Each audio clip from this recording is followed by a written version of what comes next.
It's Mathieu Van Der Poel that takes the Elite Men's World Title and the crowd go wild. Salut à tous et bienvenue pour l'épisode 2 du podcast hors catégorie. Toujours avec vos hôtes, donc le mec qui est passé à 0,2 watts par kilo de gagner la Zwift Academy féminine Anto, et le prochain top 1000 du Ronde van Vlaanderen cyclotouriste Barbouche. Ça va les gars? Ça Ouais, va, nickel. Bon, ça en pleine roule. forme. Alors on est parti, on va clôturer la saison de cyclocross, comme les pros, hein, avec les résultats de nos superbes pronostics. Donc chez les femmes, on avait Anto qui nous annonçait Fem Van Empel, Puck Peters et Lucinda Brandt, donc tiercé gagnant dans le désordre, et Barbouche qui a eu le tiercé gagnant dans l'ordre, donc Fem, Lucinda Brandt et Puck Peters. Félicitations. J'avais pas mon prono, je sais pas pourquoi je ne l'avais pas mis. Ouais, t'avais Évidemment, rempli. j'aurais mis le bon, évidemment, donc c'est pour ça que Après, c'était peut-être pas le prono le plus compliqué à gagner. voilà. Du code de 1-0-2 à bingo. Même Mais Anto bon, aurait pas joué à Bingo pour il n'y Ouais. avait pas assez d'argent en jeu, quoi. Fais-nous un petit débrief sur la saison féminine de CX. archi dominé de A à Z par Fem Van Empel, malheureusement. Elle a eu un petit passage à vide, je crois. Je sais plus trop quelle période, mais à un moment, elle était tombée. Je me rappelle, elle avait des beaux bandages. Donc, je pense que ça a été un peu lié à ça. Bah, d'ailleurs, quand on l'avait vue à Rentals, elle était encore un peu marquée de ses chutes, donc j'imagine que ça n'a pas dû jouer pour être hyper performante à un moment donné. Et sinon, dès qu'elle était là, elle était très très au-dessus des autres. Puis Peters m'a un tout petit peu déçu sur l'ensemble de la saison. Je l'attendais plus proche de Femme Van Empel. Pour moi, elle est un petit cran en dessous, mais je l'attendais quand même plus proche. Et là, à part sur 2 courses, je crois, où elle gagne, je me dis peut-être que la prépa, elle a joué différemment, etc. Et qu'elle va revenir. Bah, en fait, non. Elle est en dessous toute la saison. On atteste les mondiaux. Et Lucinda Brand, qui m'a par contre, à l'inverse, agréablement surprise. Plutôt très bien. Toute la saison, et même après les mondiaux, comme Van Empel.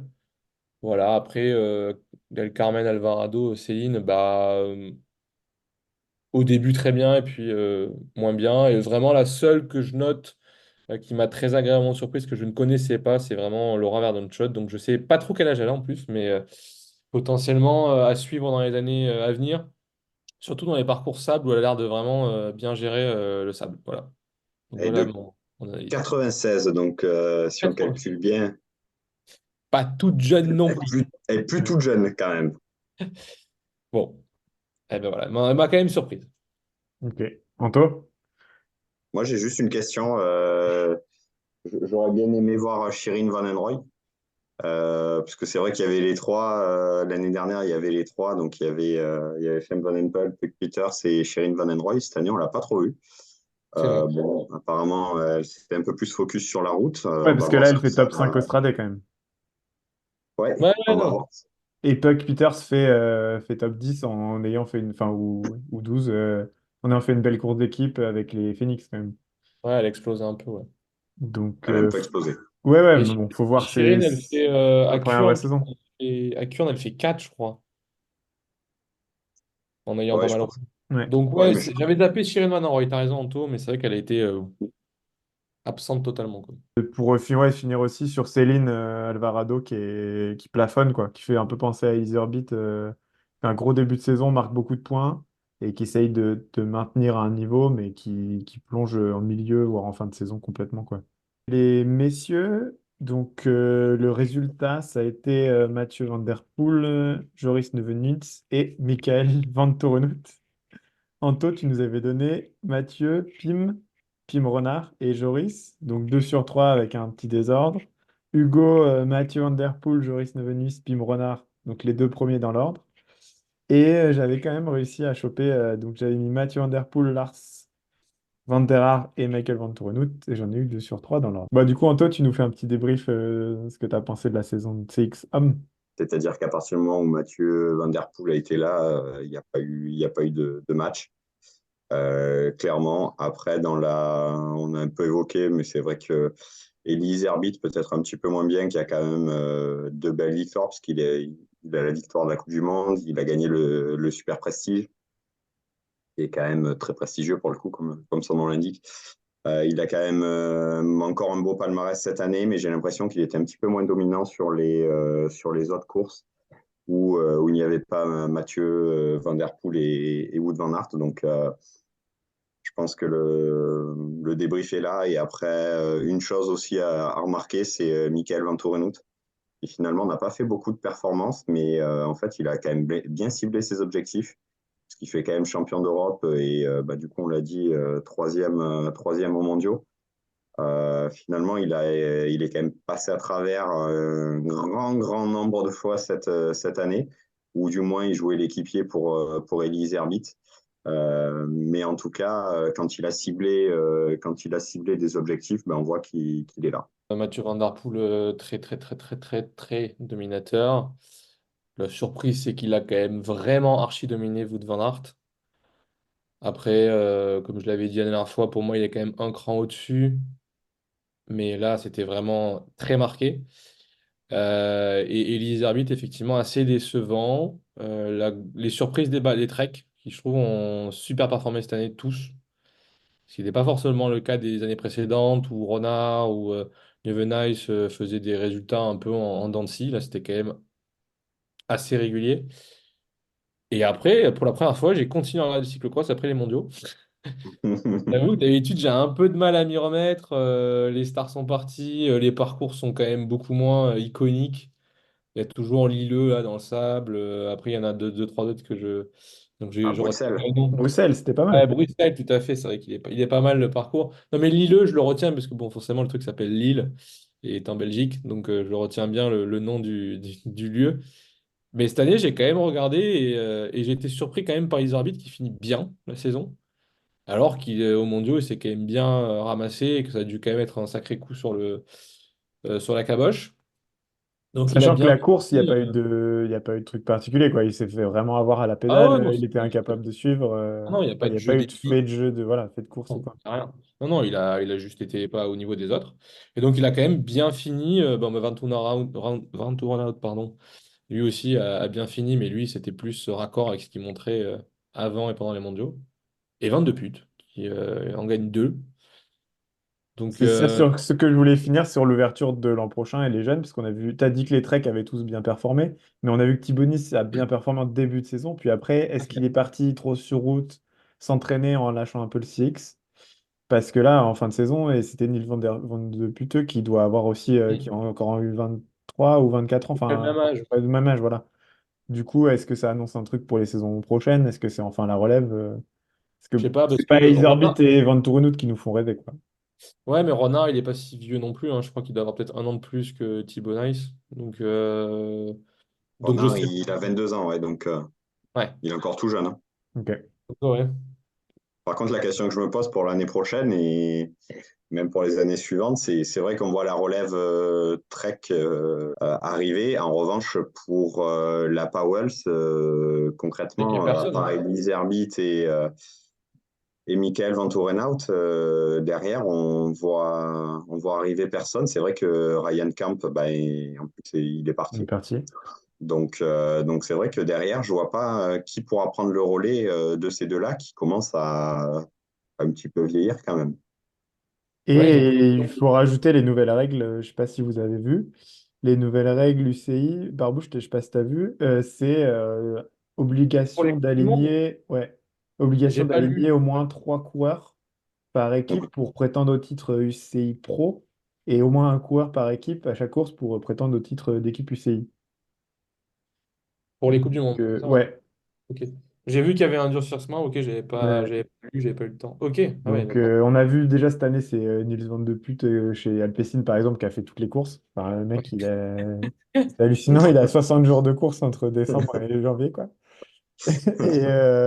Et pareil, bah, les Ryan Camp et compagnie, ils ont tout fait, quoi. Mais ouais, du coup, il faudra voir les impasses. À mon avis, ça va. Moi, le premier truc auquel j'ai pensé dans ça, c'est que ça va peut-être un peu impacter les Super Prestige, les X2O, Ah et oui. compagnie, quoi. Carrément, ouais. Donc, Carrément. Après, la Crélan, ils sont nombreux, donc eux, ça posera pas trop de problèmes. S'il y a un problème, ils fusionnent de toute façon entre la LPC, la Crélan et la Par même contre, pas d'équipe de RenCap, ça fait tout une à équipe. fait, chez les filles, par contre, il y a moins de monde chez les frères Rudolph. Et sinon, il y a, chez les jeunes, il y a aussi mon petit chouchou Émile Verstringhe hein, qui marche fort. Hein. On va passer à la suite. Et la suite, c'est le début des classiques. Et là, on est content. Les classiques se Alors, roulent. La meilleure période de l'année. Meilleure période de l'année. carrément. Ah, voilà, on Ah a dit. bah, il n'y a pas photo, hein, mais... Il y a une bonne période, la semaine sainte, Noël et tout, on est quand même bien. Parce que Mais là, c'est tous les jours du cyclo, quoi, quasiment. j'avais noté de discuter pour essayer d'expliquer ce que c'était une classique par rapport à une semi-classique, par rapport à une course de vélo en général. Ce qu'il faut savoir, c'est que à la différence des tours, une classique, une semi-classique ou même un monument, c'est une course vraiment d'un jour. C'est-à-dire que c'est sur une journée, le premier qui arrive et qui gagne, et il y a le trophée à la fin. Donc, c'est des courses qui sont généralement plutôt en début ou en fin de saison. On les voit souvent. Alors, c'est vrai que nous, en France, on retient beaucoup plus le Tour de France, mais c'est vraiment une institution, notamment en Belgique, un petit peu en Italie également, où il y a beaucoup de ces courses-là. La différence qui va faire entre une classique et une semi-classique, c'est que ça va être principalement la distance. Une classique, donc c'est plutôt autour de 200 et une semi-classique, c'est plutôt autour de 150, il me semble. Et la différence entre alors une classique et une semi-classique et un monument, en fait, c'est une classique. Et il y en a pour l'instant 5. On pourrait faire un débat, mais il y en a pour l'instant 5 et ce sont on va dire, les plus anciennes classiques et les plus prestigieuses. Donc, il y a dans l'ordre Milan-San Remo, qui est, je crois, la plus longue, qui est 300 km, qui rejoint Milan à San Remo, qui a qui a un intérêt discutable puisque c'est tout plat et en fait tout joue sur la Oh, dernière bosse, oh en tout t'es cas. dur, oh t'es dur, oh là là là là. Ensuite, le Tour des Flandres qui est un petit peu La meilleure course de qui est la l'année, quoi. mecque du cyclisme. Alors, on en rediscutera, mais donc ça se passe forcément dans les Flandres, dans les Flandres belges. Le Paris-Roubaix, qu'on appelle aussi la reine des classiques, puisque c'est une classique qui est très très particulière avec ses secteurs pavés. Et qui Ensuite, relie Toulouse à Montauban.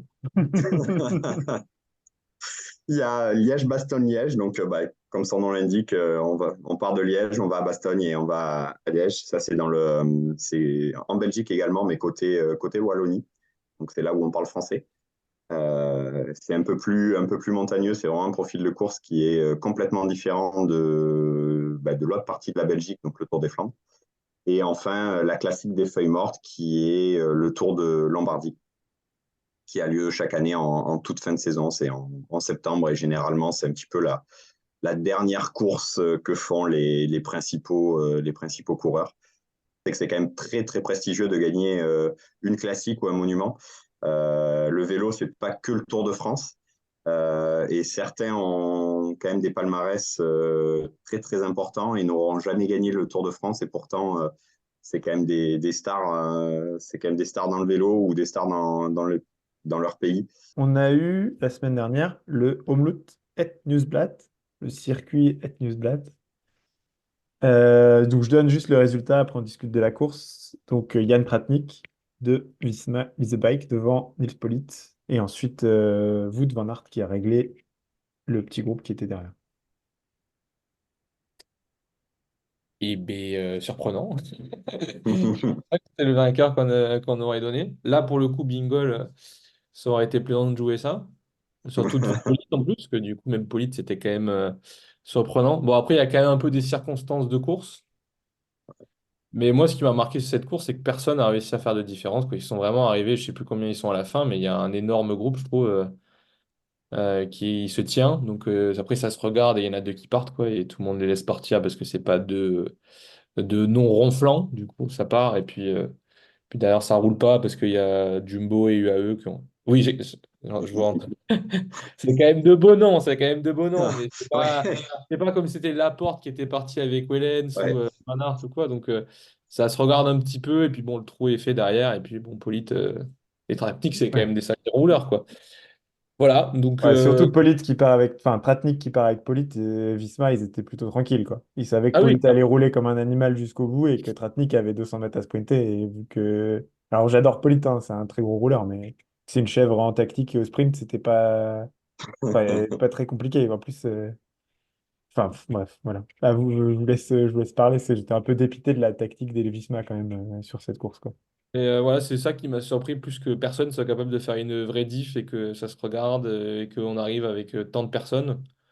J'ai été un peu déçu par Van Aert aussi, qui n'arrive pas à faire la diff et même prendre la route Skeins quand il attaque la.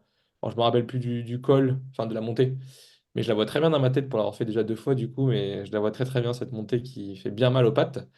Mais il n'arrive pas à suivre pour moi, quoi. Il se rassoit et je pense pas que ça soit un coup tactique, c'est qu'il n'arrive pas à prendre la route de Skeins. Donc ça m'a, même si Skeins marche fort cette année, ça m'a quand même surpris. Donc ça m'a un peu déçu. Bon, du coup, le lendemain, je ne vais pas spoiler, mais du coup, un peu inversement. Voilà, est-ce que il fait une stratégie à ce qu'on voit Mathieu Van Der Poel faire depuis 2 ans, où il fait des courses plutôt en préparation pour d'autres courses, vu qu'il a un peu changé sa manière de courir. Tu penses Bon, qu'entre le Het Nieuwsblad et Kuurne-Bruxelles-Kuurne, il aurait lâché le Het Nieuwsblad pour gagner Kuurne-Bruxelles-Kuurne? tout à fait, moi j'aurais préféré gagner le Ethnosblatt. On est Mais d'accord. voilà, je sais pas trop, je vais essayer de miser sur le fait qu'il change sa préparation et qu'il essaie plus de courir après toutes les courses comme il a pu le faire avant. Mais ça Ok. m'a quand même un petit peu surpris qu'il n'arrive pas à prendre la route Tom Skynes, ouais. À mon avis, gérer un petit peu. Et vu ce qu'il a fait le lendemain, honnêtement, alors si le lendemain il s'était entre guillemets, ça s'était pas bien passé, effectivement, ça aurait pu.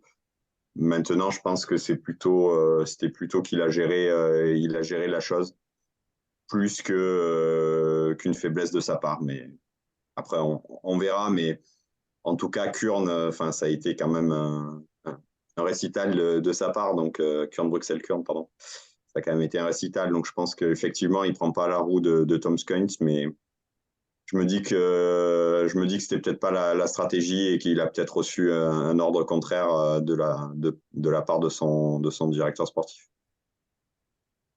Et la stratégie globale des Visma sur cette course, enfin, je sais pas moi de ce que j'ai vu et compris, c'était on gagne avec n'importe qui. On attaque de partout parce que de toute façon, on a 5 coureurs qui sont dans les 6 plus forts. À part, enfin, moi, j'ai peut-être à part Deli qui était quand même aussi monstrueux. Euh, et Skynes, bon. Mais Et quand Jorgensen, il Wellen, était fort oui, d'ailleurs le Wellen, c'était fort lendemain, mais aussi. c'est juste qu'il n'a pas pris la bonne.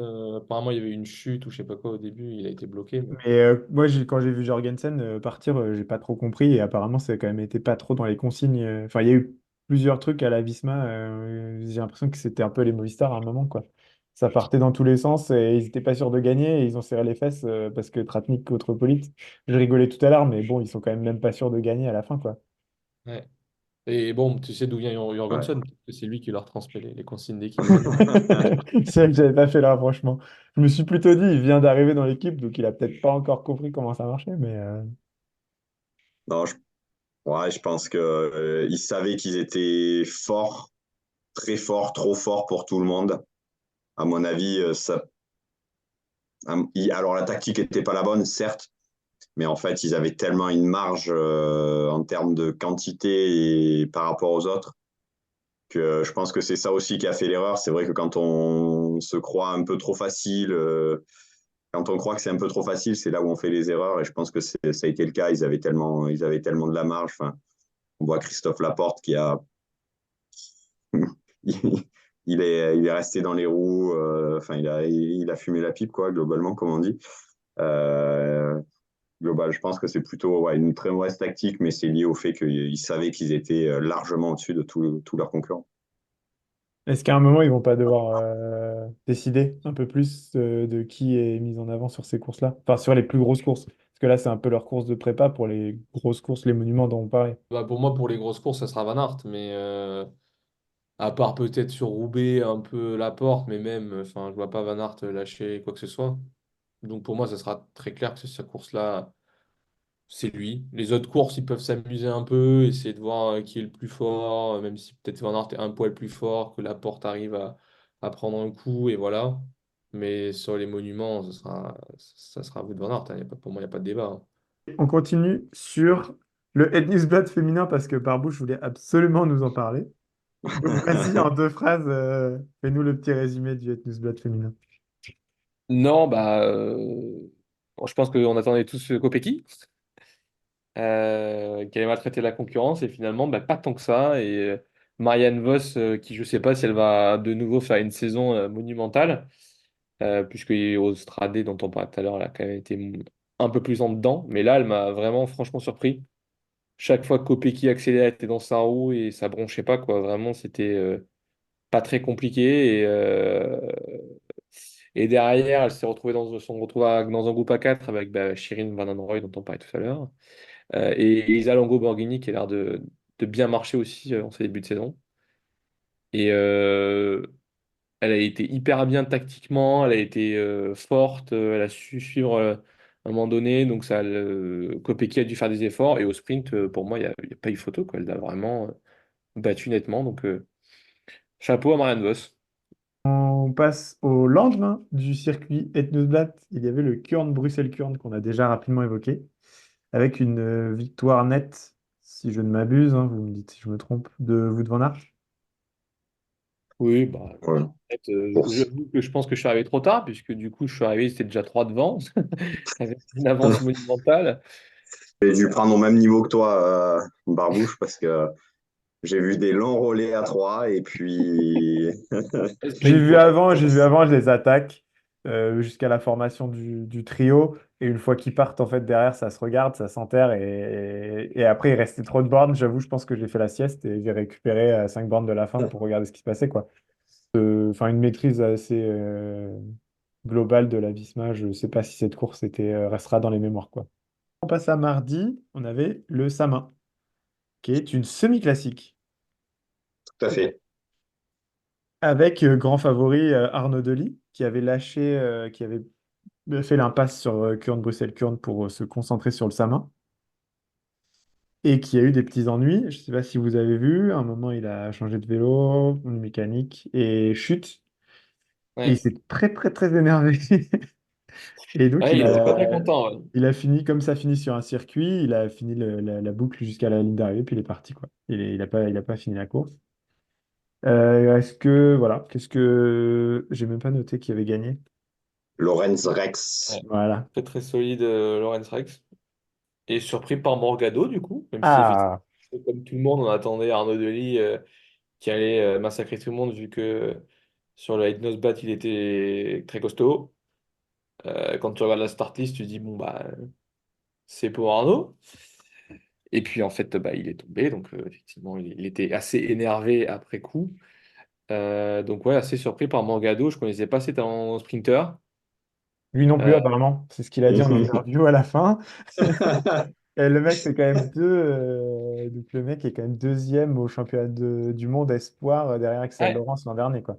tout à fait. Ouais. Apparemment, il Et, était. Je me rappelle plus trop de la course parce que je l'ai vu que la fin, mais apparemment, il était quand même aussi très, très, très fort en ce moment-là. Bon, s'il fait deuxième, c'est qu'il est très fort. Donc, ouais, assez surpris. J'attends du coup de le voir un peu plus sur les autres classiques ou ouais. semi-classiques, du coup. Je trouve qu'Arnaud Dely est peut-être un petit peu surcoté. Euh, bah, Il après, balance une des chute, ça bombes arrive, chaque hein. week-end, il balance une bombe. Non, une chute, ça arrive, mais c'est vrai que malheureusement, il a toujours un peu du mal. Et c'est vrai que quand on voit la start list, bon, alors c'est costaud, hein, mais c'est sûr que c'était quand même clairement pas les premiers couteaux qui étaient là. Et voilà, donc c'est une course sympathique, on va dire une semi-classique belge intéressante à voir, mais bon, rien de particulier sur cette course-là. C'est quand même normalement le genre de course qui permet à des mecs comme Arnaud Delis qui ont 21 ou 22 ans de s'aguerrir et Mm. d'éviter ce genre d'écueil, quoi. On enregistre le 3 mars et le 2 mars, il y avait les Strade Bianche féminines et masculines. C'était assez cool à suivre. Je sais pas si vous avez tout suivi d'une traite, mais De A à Z, ouais. C'est plutôt cool parce que ça permet de voir les deux courses en même temps avec un tout petit décalage. Le résultat, c'est Tadej Pogacar qui attaque à 81 km de l'arrivée, comme il avait prévu dans l'interview d'avant-course de Philippe Gilbert, et devant donc Tom Skins et Maxime Van Gils, si j'ai bien Ouais, noté. tout à fait. C'est Voilà, ça. donc du coup, mes questions, c'était est-ce que ça vous a surpris? Qu'est-ce que vous en pensez? Et après, qu'est-ce que vous pensez de la stratégie des Visma et des Ineos, qui étaient quand même les seuls rivaux Ouais. potables pour les UAE et Pogacar? Alors, surpris par le vainqueur, absolument pas. Il y a des Pidcock, il y a des Moritz, il y a des Grégoire ou Madas. Bon, finalement, l'Artinez le fait aussi, mais tu te dis, bon, bah, j'ai hâte de savoir ce qu'ils vont faire. Mais s'il y a Pogacar au départ, à part Milan-San Remo, et on verra peut-être cette année, il va réussir à le gagner, mais où il a du mal à lâcher, et le Tour de France, ou peut-être parce que c'est l'été, il est peut-être un petit peu moins bon dans les fortes chaleurs, qu'il s'éparpille un peu trop le reste de la saison, ou qu'il est peut-être un peu moins bon que Vingegaard aussi, hein. Sinon, s'il est sur une course, bah, il gagne, quoi. Enfin, c'est très très très rare que Pogacar, s'il est sur une course, il gagne pas, quoi. Donc non, pas surpris. Ce qui est surprenant, c'est de partir à 81 bornes tout seul. Ça, oui, c'est très surprenant.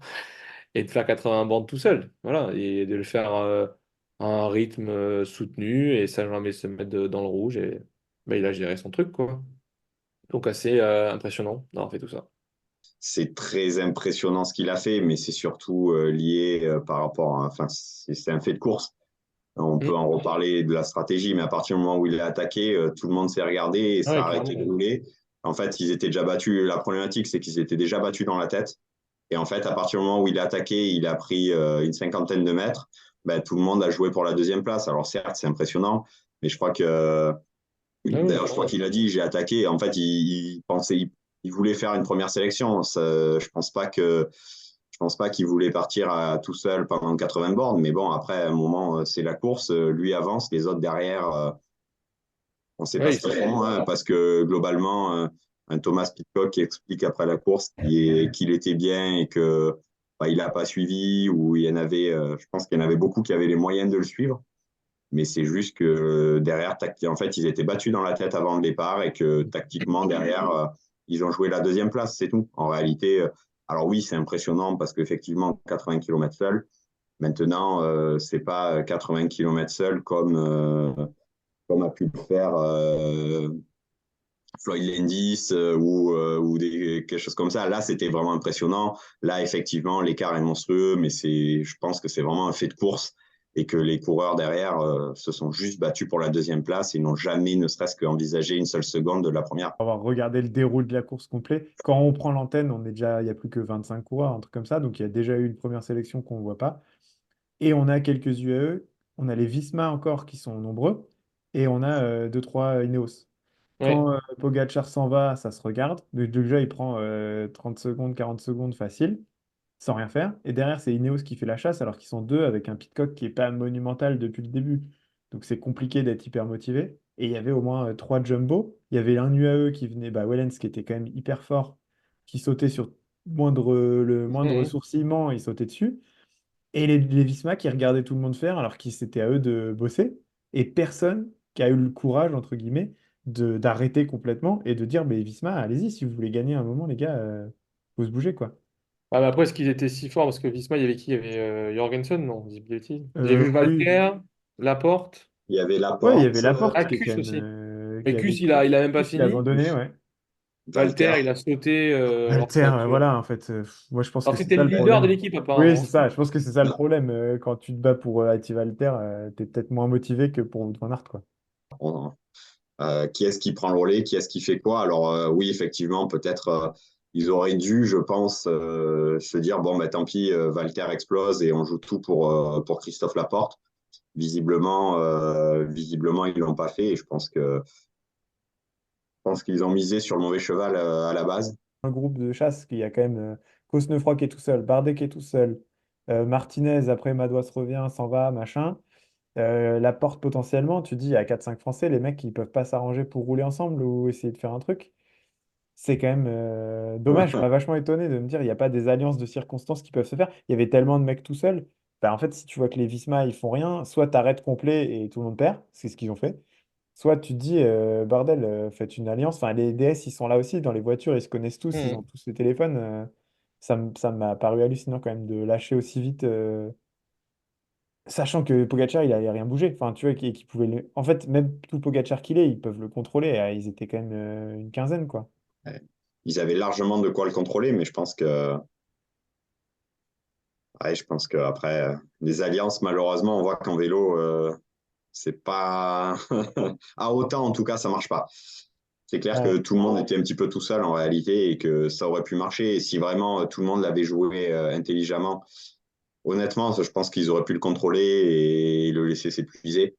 Maintenant, on voit que je pense que s'ils avaient été que 5 ou 6 vraiment, ils auraient pu le faire. Là, ils étaient beaucoup trop nombreux pour que ça fonctionne. Est-ce que vous pensez que les Strade Bianche mériteraient d'être un monument, le sixième monument? Moi, je dis non. Anto l'a dit tout à l'heure, il y a une notion de distance. Je crois que la plus courte, c'est le Lombardie qui fait 240. Et après, les autres, c'est plutôt. Et que Au c'est moins très, deux cent très cinquante. montagneux. Ouais. Les autres sont tous au-dessus de 250, avec San Remo qui est plutôt autour de 300. Du coup, vu qu'il y a une notion de distance, il y a aussi une notion de temps passé sur le vélo. Et là, effectivement, le fait qu'ils aient rajouté 15 bornes, bon, ça commence à se rapprocher d'un Roubaix hein, en temps On est à passé. 5h, je crois que c'est 5h18, j'ai regardé, ça doit être Ouais. 5h18, 5h20 pour la 5-10, gagne. 5h20, ouais, 5-19, 45. Ouais. Ok. Et je crois qu'il gagne en 5,30 à Roubaix, Van der Poel, qui est le plus court de tous, mais parce que c'est quand même très plat. Et donc, il roule à une vitesse phénoménale. Donc, il y a une notion de distance, il y a une notion d'histoire forte aussi, je trouve, où c'est des courses de 110 ans et plus, je ne sais pas exactement quand, avec Liège étant la plus vieille. La doyenne. La Euh, doyenne. la doyenne, tout à fait. Donc, du coup, il y a tout ça qui rentre en compte. Et du coup, effectivement, si tu compares avec l'Estradé qui est de 2007, si je dis pas de bêtises, voilà, on est sur une course de 20 ans versus 120 ans. Il y a quand même un écart. Et après, certes, et après, il y a aussi les noms, tu vois, des lieux de ces courses. Là, effectivement, on connaît la Via Santa Catarina, mais avant hier, je me rappelais plus du Tolfé, tu vois. Je vois très bien dans ma tête comment est le Tolfé. L'autre monte un peu, là, qui est aussi connu, bah, je le vois, mais possible que dans 6 mois, j'ai déjà oublié, alors que les noms de chacune des courses. Bah, tu les connais tous, hein. Je vais pas faire ceux du Tour des Flandres parce que là, je pourrais quasiment tous les citer. Mais Roubaix, bah, tu as 4-5 par secteur pavé que tu vas connaître. Bah, tu as La Roche-au-Faucon et la Redoute pour Liège. Tu as pour le Tour de Lombardie, bah, Manuel del Ghisalo ou le Muro di Sans, Sormano, par sans exemple, Mano. Sormano. Sans Mano, voilà, ouais. qui te fait vibrer. Et puis, tu as, je sais plus ce Poggio, que je sais pas si tu t'en je dis. souviens. Oui, et puis ouais, Cipressa et t'as Poggio. les capots et Cipressa Poggio, même si la course est inintéressante selon Anto. Toi, bah, le Poggio, forcément, tu l'as en tête parce que tu as toujours le com pour l'instant. Mais voilà, c'est des noms qui, dans ta tête, résonnent comme des lieux historiques du cyclisme qui marquent l'histoire et c'est pas du tout le cas pour l'Estradé. Après, le seul truc qui va dans le sens d'Estradé, et c'est bête, c'est juste que j'aime pas les trucs où on est établi et ça permet pas de bouger dans l'histoire et qu'on se dit, bah, enfin, tu vois, type au tennis, il y a 4 grands chelems. Bah, c'est très bien, il y a 4 grands chelems, mais je trouve que c'est dommage que d'autres tournois ou quoi que ce soit ne puissent pas progresser, ne puissent pas potentiellement devenir un grand chelem et qu'on reste bloqué sur c'est ça l'histoire et ça peut pas, l'histoire pour moi elle évolue. Et c'est un peu le seul truc au vélo, je trouve c'est dommage. Bah, pareil, on a 5 monuments. Potentiellement, ça veut dire que si on reste à 5 monuments à vie, bah, voilà, les Strade Bianchi ne deviendront jamais un sixième monument ou une autre course. Hein, demain, il y a une course en Chine qui devient extraordinaire, etc. Ça pourrait pas devenir un monument alors que c'est une course de folie. Donc c'est un peu le seul truc qui me fait un peu revoir le jugement et qui pourrait me dire OK, l'Estrade, ça pourrait devenir un monument. C'est juste parce que j'aime que l'histoire puisse évoluer et que ça soit Et pas si on en gardait incontournable. 5 et qu'on enlevait un monument inintéressant, par exemple? Ah, Non, non, non, non, non. trop compliqué, trop compliqué. Après, Ouais. si je dois te dire celui que j'aime le moins de tous, peut-être. Lombardie?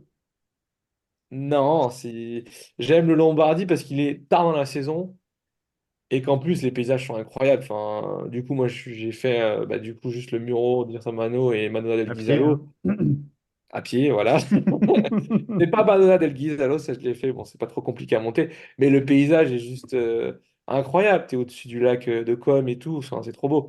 Donc, si je devais vraiment en éliminer un de tous, celui que j'aime le moins, et pourtant je l'aime bien, C'est c'est quand même Liège. Ah, Liège-Bastogne-Liège. putain. Tu vas perdre Parce Antoine, hein. que c'est un peu comme le Tour de Lombardie, ils sont un peu plus montagneux, même si c'est pas le même type de montagne, c'est plus montagneux.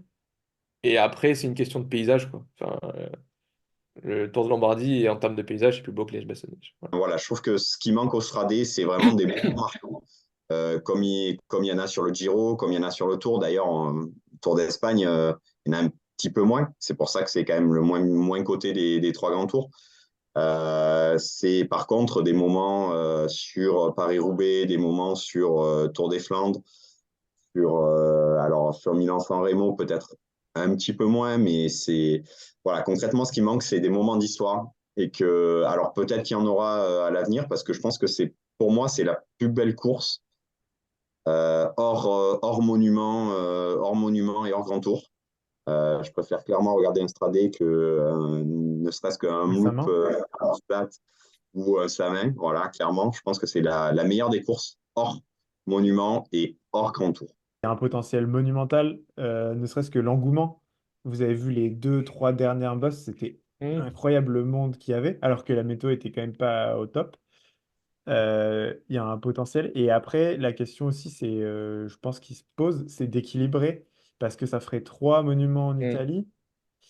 Les Belges vont pas être très contents. On en a un, nous, et deux en Belgique, quoi. Donc, est-ce que l'Italie est une si grosse contrée du vélo qu'elle aurait trois monuments? Ça me paraît un peu compliqué. Et après, il y a d'autres courses énormes. Après, il y a une singularité dans les Stradés qui est incroyable, comme les pavés de Roubaix, comme les monts Flandriens, les plus Ouais, de beaux. Paris-Tour, sinon. En vrai, je pensais plutôt à un truc genre une Classica San Sébastien, tu vois, qui a un, Ouais. qui est une vraie classique, qui est hyper implantée, qui est vieille, qui a une vraie histoire, qui a eu quelques vainqueurs épiques. Je pense que eux, ils pourraient grincer un peu des dents si on parle de mettre les Stradés au rang de monument, quoi.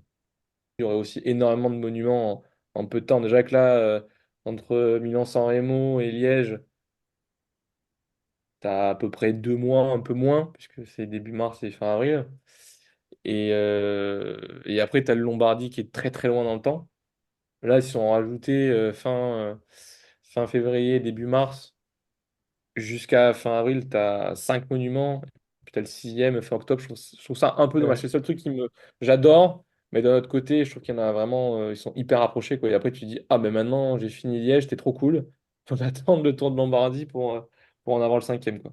On va passer maintenant aux courses à étapes, après avoir vu les classiques. Donc les courses à étapes, pour faire simple, les classiques, c'est une course d'un jour. Les courses à étapes, c'est une course sur plusieurs jours. Et avec un classement général et souvent des classements annexes, type au sprint ou au meilleur grimpeur. Et à la fin de toutes les étapes, on fait les comptes et celui qui a mis le moins de temps possible a gagné. La première grosse course, on va dire, de la saison en course à étapes, le Tour des Émirats Arabes Unis. Une start list un peu de seconde zone, où la tête d'affiche c'était quand même Yates, Adam Yates, si je ne me trompe pas, qui était dans l'équipe UAE, chez eux à domicile pour essayer de gagner, qui s'est lamentablement vautré, on ne sait pas trop pour quelle raison, qui s'est quand même La fait... chute est hyper étonnante. Et il Ouais. est quand même gravement blessé, le gars, on ne sait pas trop quand est-ce qu'il va revenir, quoi. Ça a terminé par, bon, on va en discuter, mais par Lennart Van Etvelt, il y a 23 ans, qui est chez Lotto, devant Ben O'Connor. Et les UAE qui ont quand même une espèce de, je sais pas, d'épidémie, d'explosion. Ils ont tous pété les uns après les autres dans la dernière bosse. Donc pour suivre un petit peu l'UAE Tour depuis quelques années, c'est Jebel Effet, si je me Ouais, je crois que- souviens, qui est la dernière grosse bosse, qui est devenue un peu le classique pour le juge de paix pour ce tour qui se joue souvent à une poignée de secondes, quoi. J'aime bien quand même cette course, mine de rien. C'est une course qui est très simple, très lisible. Quand c'est plat, c'est plat. Alors, il y a parfois des échelons d'ailleurs, des bordures en français. Donc, c'est toujours intéressant. Je pense que ça permet de voir aussi les sprinters. On voit que Tim Merlier a gagné 3 étapes quand même bien en forme. Et puis avec, en général, il y a toujours 2 étapes de montagne. Donc là, il y a Jebel Jaïs et Jebel Afit, pardon. Mais voilà, c'est globalement c'est plat pendant 150 bornes et il y a 10 bornes de montée à 7-8%. Donc montée très raide, ça se résume souvent à une course de côte. Mais je trouve ça, voilà, je trouve que c'est dans le calendrier en début de saison, je trouve que c'est quand même une course qui est sympa à regarder. Là, finalement, ça permet de jauger à la fois les sprinteurs et à la fois les grimpeurs là où ils en sont dans leur préparation. Donc, voilà. Tu as des sprints massifs, tu as un chrono, donc c'est l'occasion de voir quand même des beaux vélos. C'est le seul moment où UAE a été très solide quand même, parce qu'ils ont Ils font un 2-3. fait le triplé. Et tu as ces 2 arrivées en montagne, je crois que c'est le vendredi et le dimanche, là, je sais plus laquelle est laquelle.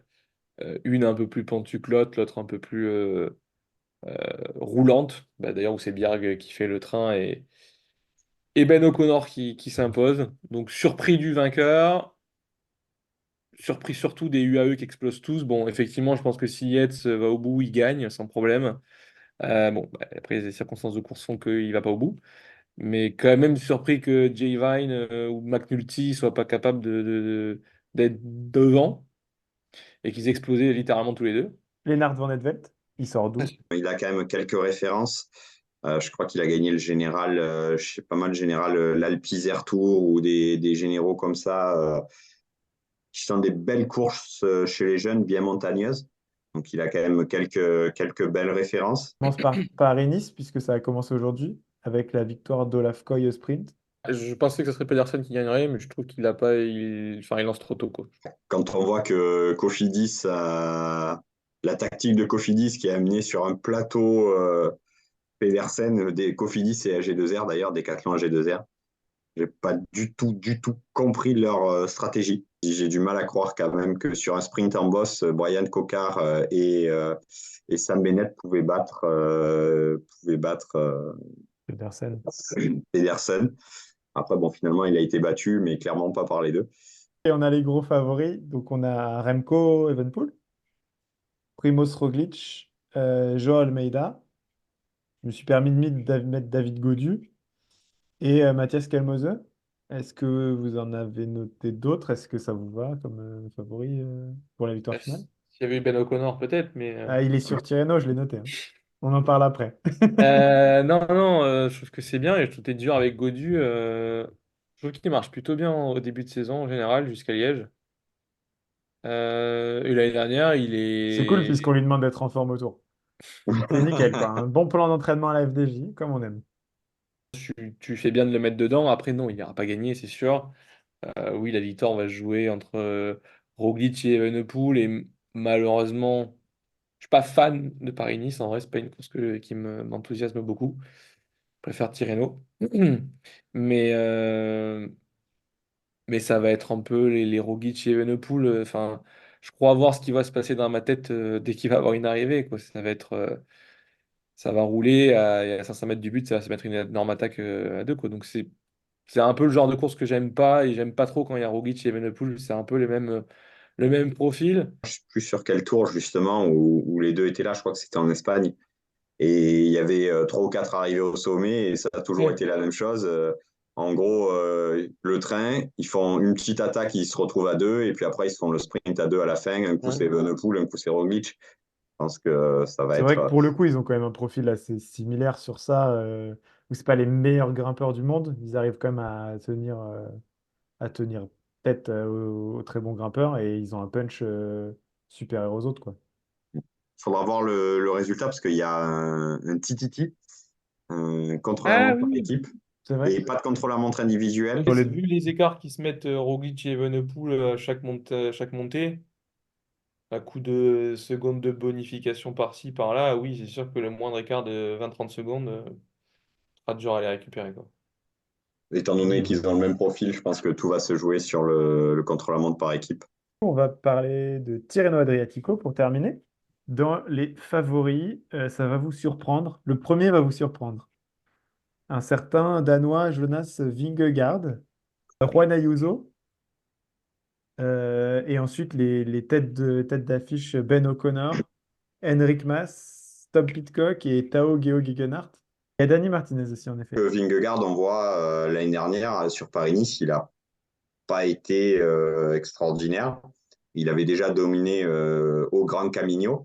Alors certes, c'est en prépa, mais je pense qu'il est quand même venu pour se tester un peu comme l'année dernière, comme il avait fait l'année dernière sur Paris-Nice. Je pense que un Yann Ayuso, un Dani Martinez, si les deux commencent à partir et à vouloir jouer, j'ai du mal à voir un Vingegaard qui va se dire bon, bah, de toute façon, c'est qu'une course de prépa et qui va pas vouloir aller les chercher. Ayuso a fait un bon début, non, de saison?